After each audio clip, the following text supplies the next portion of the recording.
Hello বন্ধুরা, welcome to digital update. আজকের এই ভিডিওতে আমরা দেখব আমাদের ব্যাঙ্ক অ্যাকাউন্টের সাথে ডিবিটি লিঙ্ক কীভাবে করতে হয়। এটি খুব সহজে নিজের মোবাইলের মাধ্যমেই আপনারা করতে পারবেন। গুগলে এসে সবার প্রথম এনপিসিআই লিখে সার্চ করবেন। এরপর সবার উপরে যে ওয়েবসাইটটি আসবে সেটিতে ক্লিক করবেন। এনপিসিআই এর অফিসিয়াল ওয়েবসাইটটি ওপেন হয়ে যাওয়ার পর ওপরে কাস্টমার অপশানে ক্লিক করবেন। এরপর ভারত আধার সিডিং এনেবলার অপশানে ক্লিক করবেন।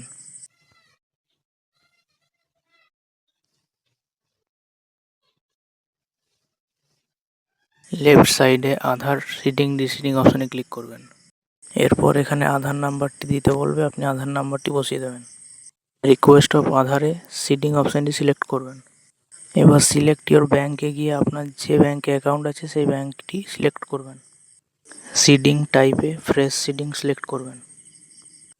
এরপর অ্যাকাউন্ট নাম্বারের জায়গায় আপনার ব্যাঙ্ক অ্যাকাউন্টের নাম্বারটি বসিয়ে দেবেন। কনফার্ম অ্যাকাউন্ট নাম্বারের জায়গায় আবার অ্যাকাউন্ট নাম্বারটিকে বসাবেন। এবার চেক বক্সে ক্লিক করে নিচের দিকে স্ক্রল করবেন। এখানে ক্যাপচা কোডটি বসিয়ে সাবমিট অপশানে ক্লিক করবেন। এরপর নিচে এসে অ্যাগ্রি অ্যান্ড কন্টিনিউ অপশানে ক্লিক করবেন। এবার আপনার মোবাইল নাম্বার একটা ওটিপি যাবে, ওটিপিটি বসিয়ে কনফার্ম অপশানে ক্লিক করবেন। এবার কনফার্ম অপশানে ক্লিক করবেন। আমার অ্যাকাউন্টের সাথে অলরেডি ডিবিটি লিঙ্ক করা আছে, সেই কারণে অলরেডি ম্যাপ লেখাটি দেখাচ্ছে। আপনাদের যদি ডিবিটি লিঙ্ক না থাকে ওকেতে প্রেস করবেন, তাহলে আপনাদের ডিবিটি লিঙ্ক কমপ্লিট হয়ে যাবে। এরকম আরও ইনফরমেটিভ ভিডিও দেখার জন্য আমাদের চ্যানেলটিকে সাবস্ক্রাইব করে রাখবেন। ধন্যবাদ।